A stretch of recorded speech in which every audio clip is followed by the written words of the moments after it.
Matthew Vaughn messed up. Matthew Vaughn, he messed up. A couple of years ago, back in the early decade, Matthew Vaughn was given the chance to do Xmen. He was a big man, blah, blah, applying his trade in Britain and all that stuff. He had the chance to do Xmen. Rumor has it, I don't know whether this rumor is true, rumor has it, his dear and loving wife, Claudia Schiffer, somehow was involved in him not taking the amazing chance to actually direct Xmen.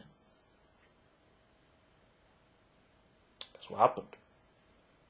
Hence, the result was Bryan Singer. Hence, the result was a set of an X-Men film that is a waste of my time. Hence, the result was somehow Wolverine being the main character in X-Men and X-Men 2 and X-Men 3. Hence, the result was Hugh Jackman, a guy that's too tall, with the wrong look, being chosen as Wolverine, and now has now hijacked the Wolverine character. These are the results. I'd like to give you almost like maybe like The Matrix or like a sci-fi movie, an alternate reality, a little what if. What if Matthew Vaughn directed X-Men? If Matthew Vaughn had directed X-Men, we'd have a proper Wolverine. Like, Matthew Vaughn just wouldn't choose Hugh Jackman as Wolverine. It wouldn't happen. It just wouldn't happen. The film would have a much more realer and serious edge to it. I mean, look at the films he's made. Even look at Kick-Ass. Like Kick-Ass, it has some real grounding to it. There's some real proper substance to it. And the fact is that Matthew Vaughn would have made a much better X-Men film than Bryan Singer. Now, being said, who knows? He may have made the same mistake of making Wolverine the main character. Which I think is a massive mistake, and I'll get to afterwards. But I think, Matthew Vaughn would have made a better film.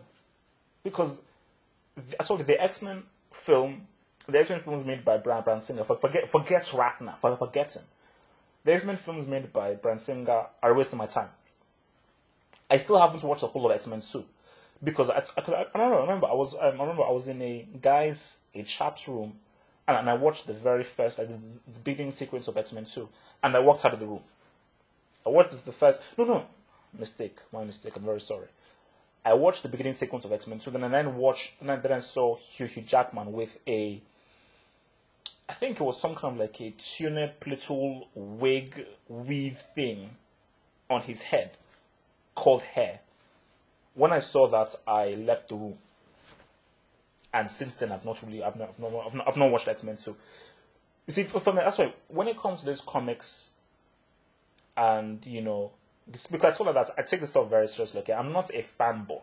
I'm a regular chap. Okay, I'm not a slave to this comic. Like, oh my gosh, anything that they make of it, I've got to watch and support. No. I'm not a fanboy, and I'm very glad I'm not a fanboy. I'm a normal guy, I'm a normal guy you see on the street, just a guy, But I have a very, very, very, very, very, very, very deep appreciation for the arts. I have a very, very, very deep appreciation for comics. And for X-Men, I have a very deep appreciation for X-Men. And especially, the amazing, deep, and groundbreaking cartoon TV series that was done in the mid-90s. And when I just saw X-Men, I saw the way it was done, I was like, this isn't X. No, this isn't X-Men. Like, people need to understand with this stuff, there are ground rules. There are ground rules in X-Men. And if you're not going to listen to those ground rules.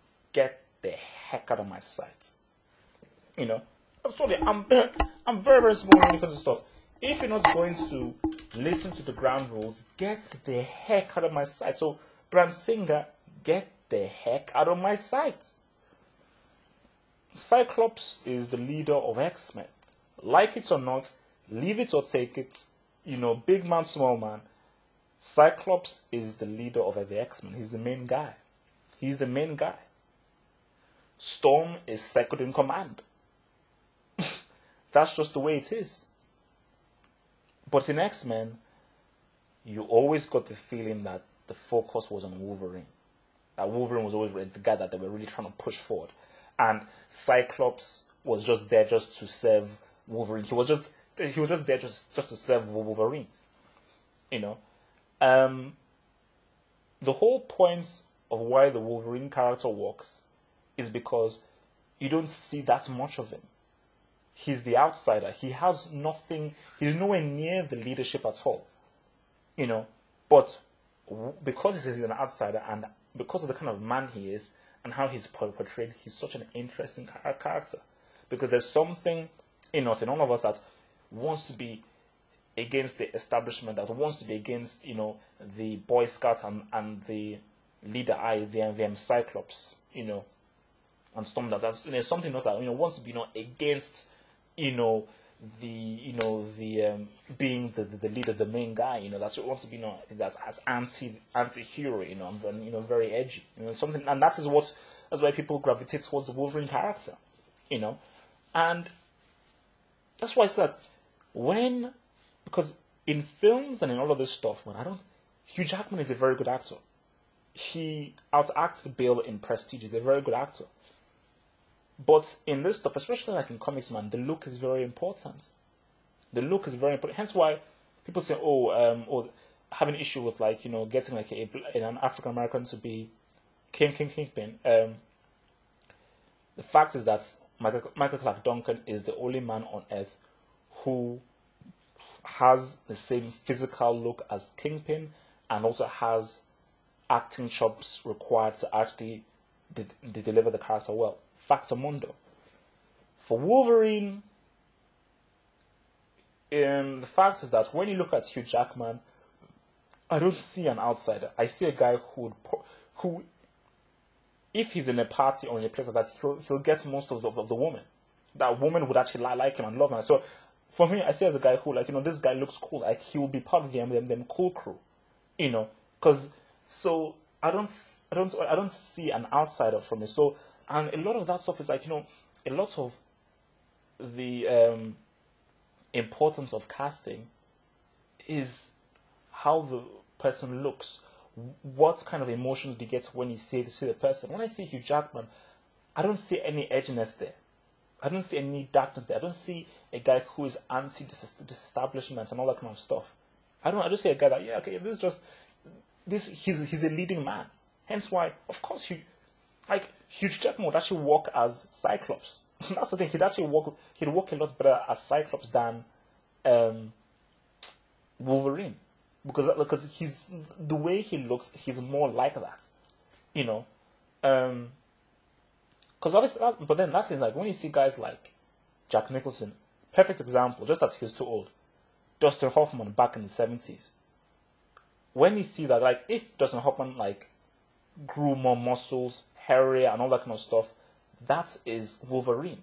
Because you look at Dustin Hoffman, that's not a guy who gets all the girls. That's a guy who has a chip on his shoulder.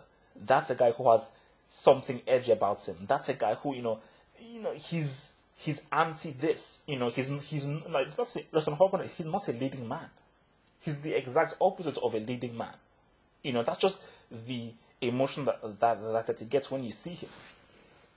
You know, so that's the key. I mean, and these are rules that you just have to abide by. And another huge, massive thing, and this actually links to racism. You know, so yes, it's racism. Storm. Very, very simple storm. You know, rain, cloud, sleet. Storm.